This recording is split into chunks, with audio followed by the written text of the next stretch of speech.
વિજ્ઞાન ધોરણ 8 પ્રકરણ 18 હવા અને પાણીનું પ્રદૂષણ pollution of air and water. પહેલી અને બુજો બંને સમાચાર સાંભળવા ખૂબ જ ઉત્સુક હતા કે તાજમહેલ એ દુનિયાની 7 અજાયબીઓમાં સામેલ છે, પરંતુ તેઓ એ જાણીને નિરાશ થયા. આ સફેદ આરસના સ્મારક તાજની સુંદરતા તેની આજુબાજુના વિસ્તારના હવાના પ્રદૂષણને લીધે જોખમમાં છે. હવા અને વાયુના પ્રદૂષણ સામે લડવા માટે કશુંક થઈ શકે કે નહીં તે જાણવા તે બંને આતુર હતા. આપણે જાણીએ જ છીએ કે આપણું પર્યાવરણ અગાઉ હતું એવું રહ્યું નથી. આપણા વડીલો તેમના સમયમાં જોવા મળતા ભૂરા આકાશ, સ્વચ્છ પાણી અને તાજી હવાની વાતો કરતા હોય છે. સમાચારોમાં પણ નિયમિત રીતે પર્યાવરણની ઘટતી જતી ગુણવત્તાના અહેવાલ આવતા હોય છે. આપણે આપણી જિંદગીમાં પણ જાતે જ હવા તથા પાણીની ઘટતી જતી ગુણવત્તાનો અનુભવ કરીએ છીએ. ઉદાહરણ તરીકે, શ્વાસના રોગથી પીડાતા લોકોની સંખ્યા સતત વધી રહી છે. એ કલ્પના કરતાં જ ધ્રુજારી છૂટી જાય છે કે શુદ્ધ હવા તથા પાણી સંપૂર્ણ રીતે ઉપલબ્ધ જ નહીં હોય. અગાઉના ધોરણમાં તમે હવા તથા પાણીના મહત્વ વિશે શીખી ગયા છો. આ પ્રકરણમાં આપણે આજુબાજુ થતા નુકસાનકારક ફેરફારો તથા આપણા જીવન પર તેની અસરો વિશે ભણીશું. હવાનું પ્રદૂષણ, એર પોલ્યુશન. ખોરાક વગર આપણે થોડા સમય ટકી શકીએ, પરંતુ હવા વિના આપણે થોડી મિનિટ પણ ટકી શકતા નથી. આ સાદી વાસ્તવિકતા આપણને શુદ્ધ હવાનું આપણા માટેનું મહત્વ સમજાવે છે. તમે જાણો છો કે હવા એ વાયુઓનું મિશ્રણ છે. આ મિશ્રણમાં કદના પ્રમાણમાં 78% નાઇટ્રોજન અને 21% ઓક્સિજન હોય છે. ખૂબ ઓછા પ્રમાણમાં carbon dioxide, argon, methane, ozone અને પાણીની વરાળ પણ રહેલા હોય છે. પ્રવૃત્તિ 18.1. ધુમાડા કાઢતી ઈંટની ભઠ્ઠી પાસેથી નીકળતી વખતે તમે તમારા નાકને ઢાંક્યું હશે, અથવા ભીડભાડવાળા રસ્તા પરથી પસાર થતી વખતે ખાંસી ખાધી હશે. તમારા અનુભવને આધારે નીચે દર્શાવેલા સ્થળોની હવાની ગુણવત્તાની સરખામણી કરો. બગીચો તથા વ્યસ્ત રસ્તો, રહેણાંકવાળો વિસ્તાર અને ઔદ્યોગિક વિસ્તાર. દિવસના જુદા જુદા સમયે વ્યસ્ત ટ્રાફિકની ચોક્કસ જગ્યાએ નોંધ લો. ઉદાહરણ તરીકે, વહેલી સવારે, બપોરે અને સાંજે. ગામડું અને નાનું શહેર. ઉપરની પ્રવૃત્તિઓમાં તમારું એક અવલોકન વાતાવરણમાં જોવા મળતા ધુમાડાના પ્રમાણના ફેરફાર વિશેનું હશે. તમે જાણો છો કે ધુમાડો ક્યાંથી આવ્યો હશે? આવા પદાર્થોનો વાતાવરણમાં ઉમેરો થવાથી તેમાં પરિવર્તન આવે છે. જ્યારે હવા આવા અનિચ્છનીય પદાર્થોથી દૂષિત થાય છે અને સજીવ તથા નિર્જીવ બંને પર નુકસાનકારક અસર કરે છે, ત્યારે તેને હવાનું પ્રદૂષણ કહે છે. હવા કઈ રીતે પ્રદૂષિત થાય છે? How does air get polluted? જે પદાર્થો હવાને પ્રદૂષિત કરે છે તેને વાયુ પ્રદૂષકો, એર પોલ્યુટન્ટ્સ કહે છે. કેટલીકવાર આવા પદાર્થો કુદરતી સ્ત્રોતમાંથી, જેવા કે જંગલની આગ કે જ્વાળામુખીના ફાટવાથી આવે છે. અમુક માનવ પ્રવૃત્તિઓ દ્વારા પણ વાતાવરણમાં પ્રદૂષકો ઉમેરાય છે. વાયુ પ્રદૂષકોના સ્ત્રોતમાં કારખાના, વિદ્યુત મથકો, વાહનોના ધુમાડા અને બળતણના લાકડા તથા છાણાના દહનનો સમાવેશ થાય છે. પ્રવૃત્તિ 18.2. તમે સમાચાર પત્રમાં વાંચ્યું હશે કે દિન પ્રતિદિન બાળકોમાં શ્વાસના રોગોનું પ્રમાણ વધી રહ્યું છે. તમારા અડોશ પડોશના ઘરોમાં તથા મિત્રોમાં કેટલા બાળકો શ્વાસ સંબંધિત મુશ્કેલીઓથી પીડાય છે તેની એક મોજણી સર્વે હાથ ધરો. હવાના પ્રદૂષણથી શ્વાસની ઘણી બધી સમસ્યાઓ સર્જાય છે. ચાલો પ્રદૂષિત હવામાં રહેલા પદાર્થો કે પ્રદૂષકોને શોધી કાઢીએ. શું તમે નોંધ્યું છે કે આપણા શહેરમાં વાહનોની સંખ્યા કેટલી ઝડપે વધી રહી છે? વાહનો ખૂબ ઊંચી માત્રામાં પ્રદૂષકો જેવા કે carbon monoxide, carbon dioxide, nitrogen oxide અને ધુમાડો ઉત્પન્ન કરે છે. પેટ્રોલ અને ડીઝલ જેવા બળતણના અપૂર્ણ દહન થવાથી કાર્બન મોનોક્સાઇડ ઉત્પન્ન થાય છે. તે ઝેરી વાયુ છે. તે રુધિરની ઓક્સિજન વહન કરવાની ક્ષમતા ઘટાડે છે. તમે જાણો છો, દિલ્હીમાં નોંધણી થયેલા વાહનોની જો એકની પાછળ એક લાઇન કરવામાં આવે, તેની લંબાઈ વિશ્વની સૌથી લાંબી 2 નદીઓ નાઇલ અને એમેઝોનની કુલ લંબાઈ જેટલી જ અંદાજિત થાય. બુજોને ખાસ કરીને શિયાળા દરમિયાન વાતાવરણમાં કોઈ ધૂંધળું ગાઢ સ્તર જોવાનું યાદ છે, જેને ધુમ્મસ એટલે કે સ્મોગ કહે છે, જે ધુમાડા તથા ઝાકળનું બનેલું હોય છે. ધુમાડામાં નાઇટ્રોજનના ઓક્સાઇડ હોઈ શકે છે, જે અન્ય વાયુ પ્રદૂષકો તથા ઝાકળ સાથે જોડાઈને ધુમ્મસ બનાવે છે. ધુમ્મસને લીધે શ્વાસની તકલીફો જેવી કે અસ્થમા, ઉધરસ તથા બાળકોમાં વીઝિંગ, શ્વાસ મારફતે હવા અંદર બહાર જાય ત્યારે અવાજ ઉત્પન્ન થવાની તકલીફ પ્રેરે છે. ઘણા ઉદ્યોગો પણ હવાના પ્રદૂષણ માટે જવાબદાર છે. સલ્ફર ડાયોક્સાઇડ અને નાઇટ્રોજન ડાયોક્સાઇડ જેવા વાયુ પ્રદૂષકોના મુખ્ય સ્ત્રોત પેટ્રોલિયમ રિફાઇનરીઓ છે. વિદ્યુત મથકોમાં વપરાતા કોલસા જેવા બળતણના દહનને લીધે સલ્ફર ડાયોક્સાઇડ ઉત્પન્ન થાય છે. તે શ્વાસ સંબંધિત મુશ્કેલીઓ ઉત્પન્ન કરે છે તથા ફેફસાને કાયમી નુકસાન કરે છે. તમે અશ્મિ બળતણના દહન વિશે પ્રકરણ 5માં ભણી જ ગયા છો. રેફ્રિજરેટર, એર કન્ડિશનર તથા એરોસોલ સ્પ્રેમાં વપરાતા ક્લોરોફ્લોરોકાર્બન્સ CFS પણ અન્ય એક પ્રકારનું પ્રદૂષક છે. CFC વાતાવરણના ઓઝોન સ્તરને નુકસાન પહોંચાડે છે. યાદ કરો કે સૂર્યમાંથી નીકળતા પારજાંબલી અલ્ટ્રાવાયોલેટ કિરણોથી ઓઝોન સ્તર આપણને બચાવે છે. શું તમે ઓઝોન છિદ્ર વિશે સાંભળ્યું છે? તે વિશે જાણવાની કોશિશ કરો. સારી વાત એ છે કે હવે CFCને બદલે ઓછા નુકસાનકારક પદાર્થો વપરાય છે. ઉપર દર્શાવેલ વાયુઓ ઉપરાંત ડીઝલ અને પેટ્રોલને બળતણ તરીકે વાપરતા વાહનો પણ સૂક્ષ્મ કણો ઉત્પન્ન કરે છે, જે હવામાં લાંબા સમય સુધી નિલંબિત એટલે કે જળવાયેલા રહે છે. તેઓ દૃશ્યતા વિઝિબિલિટી ઘટાડે છે. જ્યારે તે શ્વાસમાં જાય છે ત્યારે રોગ પેદા કરે છે. સ્ટીલની બનાવટમાં તથા ખાણ ઉદ્યોગમાં પણ આવા કણો ઉત્પન્ન થાય છે. વિદ્યુત મથકો રાખના સૂક્ષ્મ કણો પેદા કરે છે, જે પણ વાતાવરણને પ્રદૂષિત કરે છે. પ્રવૃત્તિ 18.3 ઉપર દર્શાવેલા પ્રદૂષકોનો ઉપયોગ કરીને કોષ્ટક બનાવો. નીચેના કોષ્ટકમાં તમે વધુ માહિતી પણ ઉમેરી શકો છો. Taj Mahal case study. Case study Taj Mahal. છેલ્લા 2 દાયકાથી ભારતમાં પ્રવાસીઓનું મુખ્ય આકર્ષણ એવો ખૂબ પ્રખ્યાત આગ્રામાં આવેલો તાજમહેલ ચિંતાનો વિષય બન્યો છે. નિષ્ણાંતોએ ચેતવણી આપી છે કે હવામાં રહેલા પ્રદૂષકો તેના સફેદ આરસની ચમક ઝાંખી કરી રહ્યા છે. એટલે કે પ્રદૂષિત હવાથી ખાલી સજીવો જ પ્રભાવિત થાય છે એવું નથી, પરંતુ નિર્જીવ વસ્તુઓ જેવી કે ઇમારતો, સ્મારકો અને પ્રતિમાઓને પણ અસર થાય છે.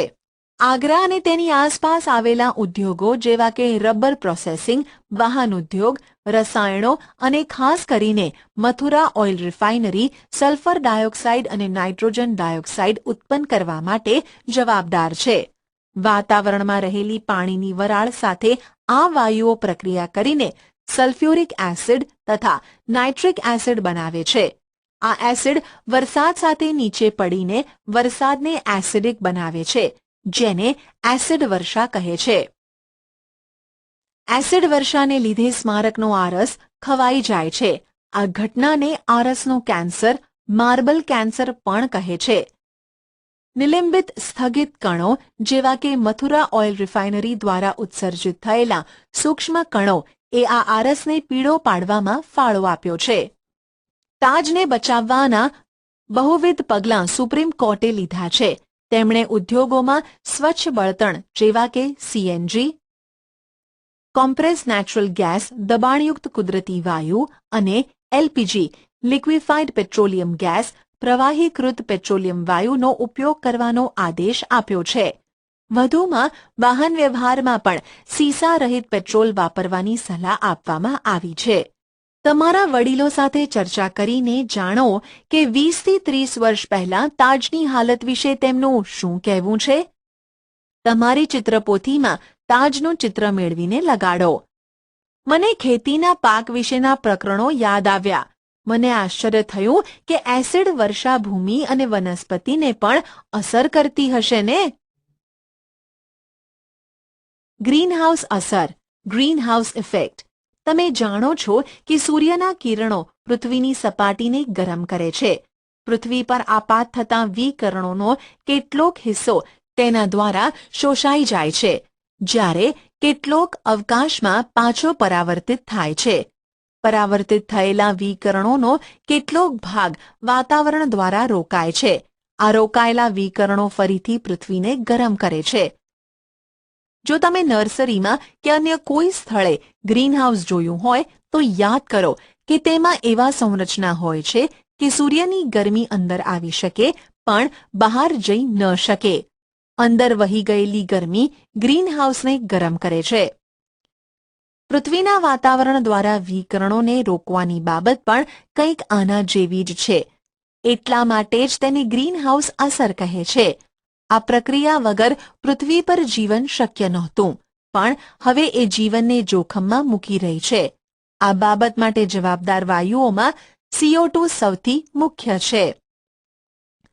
પરંતુ CO2 નું પ્રમાણ વાતાવરણમાં વધીને અતિશય કઈ રીતે બની જાય છે? તમે જાણો છો કે CO2 એ હવાના ઘટકોમાંનો એક છે. તમે વનસ્પતિમાં પણ કાર્બન ડાયોક્સાઇડની ભૂમિકા વિશે જાણો છો. પણ જો હવામાં CO2 નું પ્રમાણ ખૂબ વધી જાય તો તે પ્રદૂષક તરીકે કાર્ય કરે છે. શું તમે પહેલીને તેના પ્રશ્નનો ઉત્તર શોધવામાં મદદરૂપ થશો? એક બાજુ માનવ પ્રવૃત્તિઓ દ્વારા CO2 સતત મુક્ત થાય છે, તો બીજી બાજુ વન્ય વિસ્તારો ઘટી રહ્યા છે. વનસ્પતિ પ્રકાશ સંશ્લેષણ માટે વાતાવરણમાંનો CO2 વાપરે છે અને તે રીતે હવામાં CO2 નું પ્રમાણ ઘટાડે છે. વન નાબૂદીને લીધે હવામાં CO2 નું પ્રમાણ વધે છે, કારણ કે જે વનસ્પતિઓ CO2 નો વપરાશ કરે છે તેની સંખ્યા ઘટી ગઈ છે. આમ માનવ પ્રવૃત્તિઓ વાતાવરણમાં CO2 ના જથ્થાને જમા કરવામાં ફાળો આપે છે. CO2 ગરમીને રોકે છે અને તેને અવકાશમાં જતી રહેવા દેતી નથી.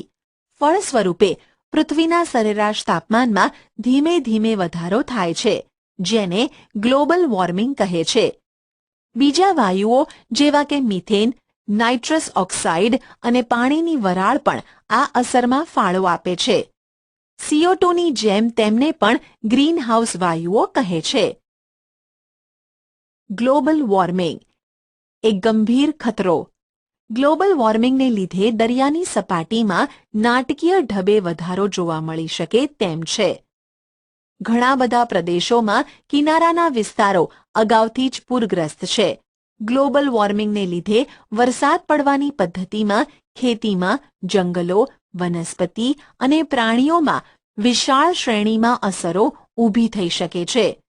ગ્લોબલ વોર્મિંગથી ખતરો હોય તેવા લોક રહેણાંકવાળા વિસ્તારોમાં એશિયા મુખ્ય છે. તાજેતરના આબોહવા પરિવર્તનના અહેવાલ મુજબ આપણને ગ્રીનહાઉસ વાયુઓના આ વર્તમાન સ્તરને જાળવી રાખવા ખૂબ ઓછો સમય આપેલો છે. નહીંતર આ સદીના અંત સુધીમાં તાપમાન સરેરાશ 2 ડિગ્રી સેલ્સિયસ જેટલું વધી જશે, જે ખરેખર ભયજનક સ્તર માનવામાં આવે છે. વિશ્વભરની સરકાર માટે ગ્લોબલ વોર્મિંગ એ ચિંતાનો વિષય છે. ઘણા બધા દેશોએ ગ્રીનહાઉસ વાયુઓનું ઉત્સર્જન ઘટાડવાના કરાર કર્યા છે. ધ ક્યોટો પ્રોટોકોલ એ આવો જ એક કરાર છે. બુજો એ જાણીને ખૂબ જ આશ્ચર્યમાં છે કે પૃથ્વીના તાપમાનમાં ફક્ત 0.5 ડિગ્રી સેલ્સિયસ જેટલો નાનો ફેરફાર પણ આટલી ગંભીર અસર ઉત્પન્ન કરી શકે છે. પહેલી તેને જણાવે છે કે તેણે હમણાં જ સમાચારપત્રમાં વાંચ્યું હતું કે હિમાલયમાં આવેલી ગંગોત્રીની હિમશિલા પણ ગ્લોબલ વોર્મિંગને કારણે પીગળી રહી છે. શું થઈ શકે? What can be done? હવાનું પ્રદૂષણ ઘટાડવા આપણે શું કરી શકીએ? હવાના પ્રદૂષણ સામેની આ લડતમાં આપણી પાસે ઘણા સફળ ઉદાહરણો છે. જેમ કે થોડા વર્ષ પહેલા દિલ્હી એ વિશ્વનું સૌથી પ્રદૂષિત શહેર હતું. ડીઝલ તથા પેટ્રોલ વડે ચાલતા વાહનોના ધુમાડાથી તે ઘેરાયેલું હતું. સીએનજી અને સીસા રહિત પેટ્રોલ જેવા બળતણનો બદલાવ લેવાનો નિર્ણય કરવામાં આવ્યો. આ પગલાંના પરિણામે શહેરમાં શુદ્ધ હવા જોવા મળી. તમે કદાચ તમારા વિસ્તારના પણ કેટલાક ઉદાહરણોથી પરિચિત હશો, જેમાં હવાનું પ્રદૂષણ ઘટાડવામાં આવ્યું હોય. તેને તમારા મિત્રો સાથે ચર્ચા કરો. શું તમે ફટાકડાને મનાઈ સે નો ટુ ક્રેકર્સ અભિયાન કે જે ઘણી બધી શાળાઓના વિદ્યાર્થીઓ દ્વારા આયોજિત હોય છે તેના વિશે જાણો છો? તેનાથી દિવાળી દરમિયાન હવાના પ્રદૂષણના સ્તરમાં નોંધપાત્ર ફેરફાર નોંધાયો છે. સરકારી તથા અન્ય સંસ્થાઓ જુદા જુદા સ્થળે હવાની ગુણવત્તાની ચકાસણી નિયમિત રીતે કરે છે. અડોશ પડોશ તથા મિત્રો સાથે આ માહિતીની આપણે આપ-લે કરીને જાગૃતિ પેદા કરી શકીએ. આપણી ઉર્જાની જરૂરિયાતો માટે અશ્મિ બળતણને બદલે અન્ય પ્રકારના વૈકલ્પિક બળતણ વાપરવાની જરૂરિયાત ઊભી થઈ છે. તે સૌર ઉર્જા, જળવિદ્યુત અને પવન ઉર્જા હોઈ શકે છે. પ્રવૃત્તિ 18.4 તમારી શાળાએ જવા માટે તમારી પાસે ઘણા વિકલ્પો છે, જેવા કે ચાલીને જવું, સાયકલથી જવું, બસ દ્વારા જવું કે જાહેર વાહન વ્યવહાર દ્વારા જવું, ખાનગી મોટર દ્વારા જવું કે મોટરમાં સાથે જવું. તમારા વર્ગમાં આ દરેક વિકલ્પની હવાની ગુણવત્તા પર શું અસર થાય તેની ચર્ચા કરો. આપણા તરફથી નાનકડો ફાળો એ પર્યાવરણની અવસ્થામાં મોટો ફેરફાર કરી શકે છે. આપણે વૃક્ષ વાવીએ તથા જે અડોશ પડોશમાં હોય તેને ઉછેરીએ. શું તમે વન મહોત્સવ વિશે જાણો છો, જેમાં દર જુલાઈમાં લાખો વૃક્ષ વાવવામાં આવે છે? બુજોને પહેલી એકવાર એવા વિસ્તારમાં જઈ ચડ્યા કે જ્યાં કેટલાક લોકો સૂકા પાંદડાઓ બાળી રહ્યા હતા. આખા વિસ્તારમાં ધુમાડો ફેલાયેલો હોવાથી તેમને ઉધરસ આવવા લાગી. પહેલીએ વિચાર્યું કે તેમને બાળવા કરતાં ખાતરના ખાડામાં મૂકવા વધુ યોગ્ય છે. તમને શું લાગે છે? જળ પ્રદૂષણ, વોટર પોલ્યુશન. ધોરણ 7માં તમે શીખ્યા છો કે પાણી એ કિંમતી સ્ત્રોત છે.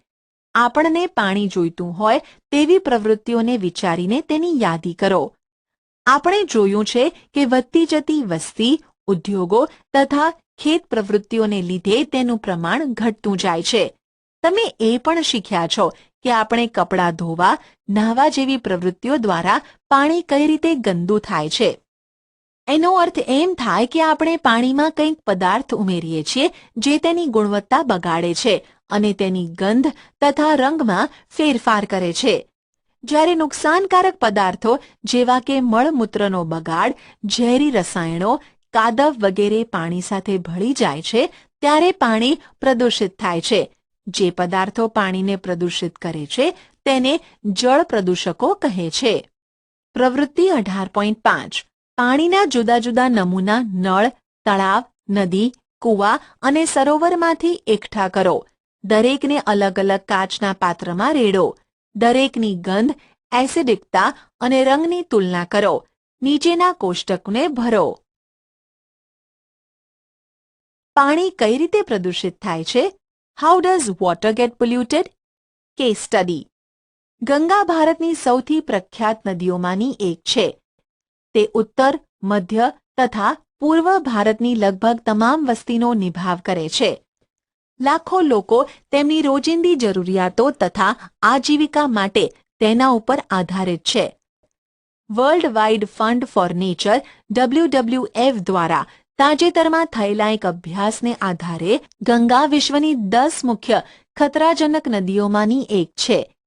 આપણે આ અવસ્થાએ પહોંચવાનું એક કારણ એ છે કે ગામ અને શહેરો કે જ્યાંથી નદી વહે છે ત્યાંથી તેમાં મોટા જથ્થામાં કચરો, મળમૂત્ર, મૃતદેહો અને બીજી ઘણી નુકસાનકારક વસ્તુઓ સીધી જ નદીમાં ઠાલવીએ છીએ.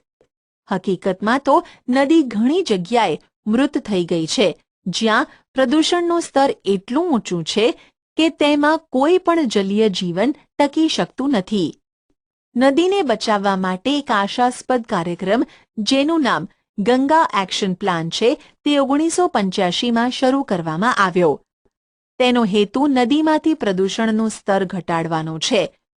જો કે વધતી જતી વસ્તી તથા ઔદ્યોગિકરણ આ સશક્ત નદીને સુધરી ન શકે તે હદે નુકસાન કર્યું છે. ચાલો આ પરિસ્થિતિને સમજવા એક યોગ્ય ઉદાહરણ જોઈએ. ઉત્તર પ્રદેશના કાનપુર પાસે ગંગાનો સૌથી વધુ પ્રદૂષિત હોય તેવો વિસ્તાર આવેલો છે.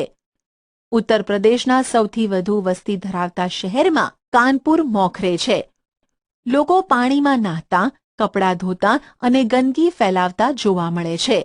તેઓ નદીમાં કચરો, ફૂલ, દેવી દેવીઓની મૂર્તિ તથા જૈવ અવિઘટનીય નોન બાયોડિગ્રેડેબલ પોલિથીન બેગ, પ્લાસ્ટિકની કોથળીઓ ફેંકે છે.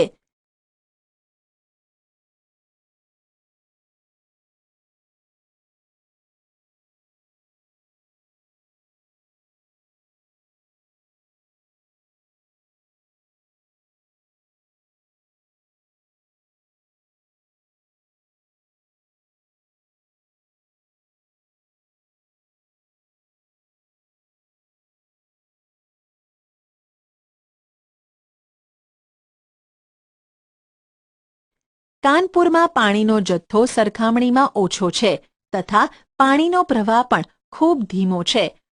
વધુમાં કાનપુરમાં 5,000થી પણ વધુ કારખાના છે, જેમાં ખાતર, ડિટર્જન્ટ, ચામડું તથા રંગના કારખાનાનો સમાવેશ થાય છે. આ ઔદ્યોગિક એકમો ઝેરી રાસાયણિક કચરો નદીમાં છોડે છે. ઉપરની માહિતીને આધારે નીચેના પ્રશ્નોના જવાબ વિશે વિચારો. નદીના પ્રદૂષણ માટે જવાબદાર પરિબળો કયા છે? ગંગાને તેની પૌરાણિક ગરિમા અપાવવા કયા પગલાં લેવા જોઈએ? કચરાના નિકાલ વગેરે નદીમાંના સજીવ પર કઈ રીતે અસર કરે છે? ઘણા ઉદ્યોગો નદી તથા ઝરણામાં નુકસાનકારક રસાયણો છોડે છે. તેના ઉદાહરણોમાં ઓઇલ રિફાઇનરીઓ, કાગળના કારખાના, કાપડની તથા ખાંડની મિલ તથા રાસાયણિક ફેક્ટરીઓ છે. આ ઉદ્યોગો પાણીમાં રાસાયણિક પ્રદૂષણ ફેલાવે છે. જે રસાયણો છોડવામાં આવે છે તેમાં આર્સેનિક, સીસુ અને ફ્લોરાઇડ્સ હોય છે, જે વનસ્પતિ અને પ્રાણીઓ માટે ભારે ઝેરી હોય છે. તેને અટકાવવાના ઉપાયો છે. ઉદ્યોગોએ કચરાનો નિકાલ કરતા પહેલા તેના પર પ્રક્રિયા કરવી જોઈએ, પરંતુ મોટે ભાગે નિયમોનું પાલન થતું નથી. અશુદ્ધ પાણી પણ ભૂમિને અસર કરે છે. આથી તેની એસિડિકતા તથા તેના કૃમિની વૃદ્ધિ વગેરેમાં ફેરફાર થાય છે. અગાઉ પ્રકરણમાં આપણે પાકના રક્ષણ માટે જંતુનાશકો તથા નીંદણનાશકોના મહત્વ વિશે શીખ્યા. જો કે આ બધા જ રસાયણો પાણીમાં દ્રાવ્ય થઈને ધોવાઈ જાય છે તથા ખેતરોમાંથી જળાશયોમાં ભળે છે. તેઓ જમીનમાં ઉતરીને ભૂગર્ભ જળને પણ પ્રદૂષિત કરે છે. શું તમે એવા તળાવ જોયા છે કે જેમાં પુષ્કળ લીલ ઉગતી હોવાને લીધે દૂરથી લીલા દેખાય છે? આવું થવાનું કારણ ખેતરોમાં ખૂબ વધારે જથ્થામાં રસાયણોનું ધોવાણ છે, જે લીલના વિકાસ માટે પૌષ્ટિક દ્રવ્યનું કામ કરે છે. એકવાર લીલ મૃત થાય ત્યારે તે વિઘટકો માટે ખોરાકના કામમાં આવે છે. જળાશયમાંથી પુષ્કળ ઓક્સિજન વપરાઈ જાય છે, જેને લીધે ઓક્સિજનના સ્તરમાં ઘટાડો થાય છે, જે જલીય સજીવોનું મૃત્યુ પ્રેરે છે.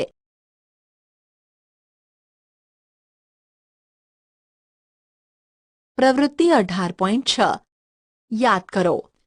ધોરણ 7માં તમારા વિસ્તારમાં મળમૂત્રના નિકાલની પ્રયુક્તિ શોધી કાઢી હતી.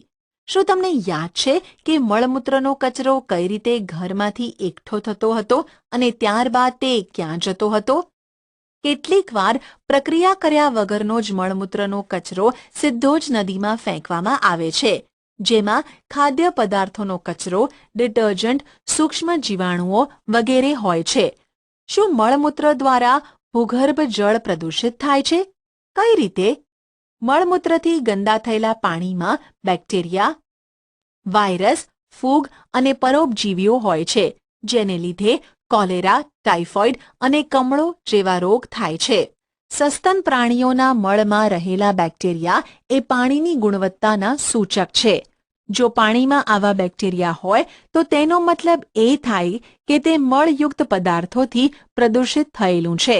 જો આવું પાણી આપણા દ્વારા વાપરવામાં આવે તો વિવિધ ચેપી રોગ થઈ શકે છે. તમે જાણો છો ગરમ પાણીમાં પણ પ્રદૂષક હોઈ શકે. હકીકતમાં આ પાણી કારખાનાનું અને વિદ્યુત મથકોનું હોય છે. તે નદીમાં છોડવામાં આવે છે. તે જળાશયનું તાપમાન વધારે છે, જે તેમાં રહેતા પ્રાણીઓ અને વનસ્પતિ ઉપર ઉલટી એટલે કે વિપરીત અસર કરે છે.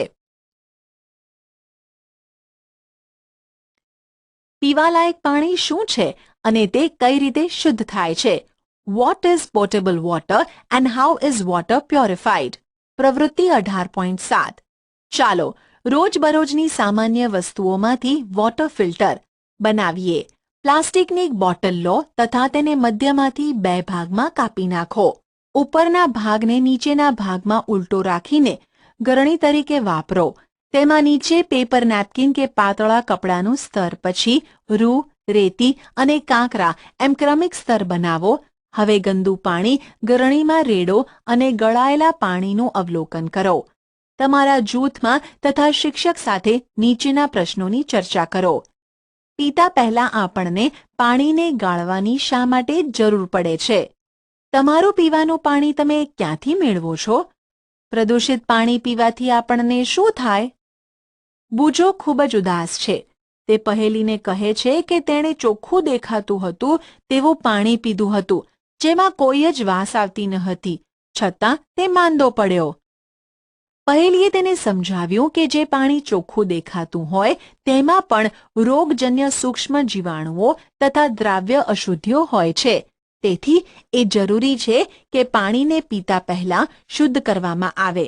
ઉદાહરણ તરીકે ઉકાળવું. જે પાણી પીવા યોગ્ય હોય છે તેને પીવાલાયક પાણી કહે છે. તમે જોયું હશે કે કઈ રીતે જુદી જુદી ભૌતિક અને રાસાયણિક પ્રક્રિયાઓ પાણીને જળાશયોમાં છોડે તે પહેલા સીવેજ ટ્રીટમેન્ટ પ્લાન્ટમાં પાણીને શુદ્ધ કરવા માટે મદદ કરે છે. તે જ રીતે નગરપાલિકાઓની સંસ્થાઓ પાણીને ઘર વપરાશ માટે મોકલે તે પહેલા શુદ્ધ કરે છે. તમે જાણો છો, દુનિયાની 25% વસ્તી પીવાના સલામત પાણી વિનાની છે. ચાલો જોઈએ કે પાણીને પીવા માટે સલામત કઈ રીતે બનાવવામાં આવે છે. તમે જોયું જ કે પાણીને કેવી રીતે ગાળવામાં આવે છે. અશુદ્ધિ દૂર કરવાની આ એક ભૌતિક પદ્ધતિ છે. કેન્ડલ ફિલ્ટર એક જાણીતું ફિલ્ટર છે. ઘણા બધા ઘર વપરાશ માટે પાણીને ઉકાળવાની પદ્ધતિ વાપરે છે. ઉકાળવાથી પાણીમાં રહેલા જંતુઓ નાશ પામે છે. સામાન્ય રીતે પાણીને શુદ્ધ કરવાની એક રીત ક્લોરિનેશન પણ છે. પાણીમાં ક્લોરીનની ગોળીઓ કે બ્લીચિંગ પાવડર ઉમેરવામાં આવે છે. આપણે સાવધાની વર્તવી જોઈએ કે જરૂરી માત્રા કરતાં વધુ ક્લોરીનની ગોળીઓ ન વાપરવી જોઈએ. શું થઈ શકે? What can be done? પ્રવૃત્તિ 18.8. તમારા વિસ્તારમાં જલ પ્રદૂષણ વિશેની જાગૃતિના સ્તર વિશે સંશોધન કરો. પીવાના પાણીના સ્ત્રોત તથા મળમૂત્રના નિકાલની પદ્ધતિઓ વિશે માહિતી એકઠી કરો. સામાન્ય રીતે સમાજમાં થતા પાણીજન્ય રોગો કયા છે? તમે તમારા સ્થાનિક ડોક્ટર કે સ્વાસ્થ્યકર્મીને આ માટે મળી શકો. આ બાબત પર કામ કરતી સરકારી અને બિનસરકારી સંસ્થાઓ કઈ છે? જનજાગૃતિ માટે તેઓ કયા પગલાં લે છે? નદી કે તળાવમાં પ્રદૂષિત પાણી સીધું ન ઠલવાય તે માટે ઔદ્યોગિક એકમો માટેના કાયદાઓનો સખ્તાઈથી અમલ થવો જોઈએ. દરેક ઔદ્યોગિક વિસ્તારોમાં વોટર ટ્રીટમેન્ટ પ્લાન્ટ નાખેલો હોવો જોઈએ. પોતાના સ્તરે પણ આપણે પાણીને જાણી વિચારીને વાપરવું જોઈએ અને તેનો બગાડ ન કરવો જોઈએ. રિડ્યુસ, રીયુઝ અને રિસાયકલ એ જ આપણો મંત્ર હોવો જોઈએ. તમારા રોજિંદા કાર્યો વિશે વિચારો. તમે પાણી કઈ રીતે બચાવી શકો? આપણે ધોવા માટે અને ઘરકામના અન્ય કામ માટે સર્જનાત્મક વિચારીએ તો વાપરેલા પાણીને જ ફરી વાપરી શકીએ. ઉદાહરણ તરીકે શાકભાજી ધોવામાં વાપરેલા પાણીને બગીચામાં છોડને નાખવા માટે વાપરી શકાય. પ્રદૂષણ હવે કંઈ દૂરની વાત નથી રહી. તે આપણા રોજિંદા જીવનની ગુણવત્તા પર અસર કરી રહ્યું છે. જો આપણે બધા આપણી જવાબદારી નહીં સમજીએ અને પર્યાવરણલક્ષી પદ્ધતિઓ નહીં વાપરીએ તો આપણા ગ્રહનું ટકી રહેવું જોખમભર્યું છે. પારિભાષિક શબ્દો: વાયુ પ્રદૂષણ, એર પોલ્યુશન, રાસાયણિક દૂષણ, chemical contamination, global warming. Global warming, greenhouse અસર, ગ્રીનહાઉસ ઇફેક્ટ, પ્રદૂષકો, પોલ્યુટન્ટ્સ, પીવાલાયક પાણી, પોટેબલ વોટર, જલ પ્રદૂષણ, વોટર પોલ્યુશન.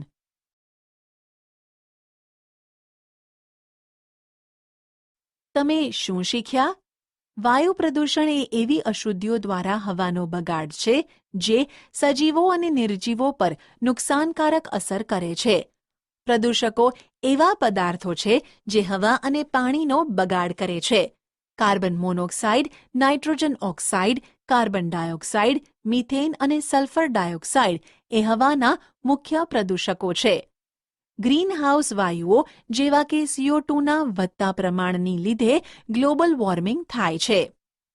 જલ પ્રદૂષણ એ જીવનને નુકસાન કરતા પદાર્થો દ્વારા થતો પાણીનો બગાડ છે. મળમૂત્ર, ખેતીના રસાયણો અને ઔદ્યોગિક કચરો એ પાણીને દૂષિત કરનારા મુખ્ય પ્રદૂષકો છે. પાણી કે જે શુદ્ધ કરેલું હોય અને પીવા માટે યોગ્ય હોય તેને પીવાલાયક પાણી કહે છે. પાણી એ બહુમૂલ્ય કુદરતી સ્ત્રોત છે. આપણે તેનું ધ્યાન રાખવું જોઈએ.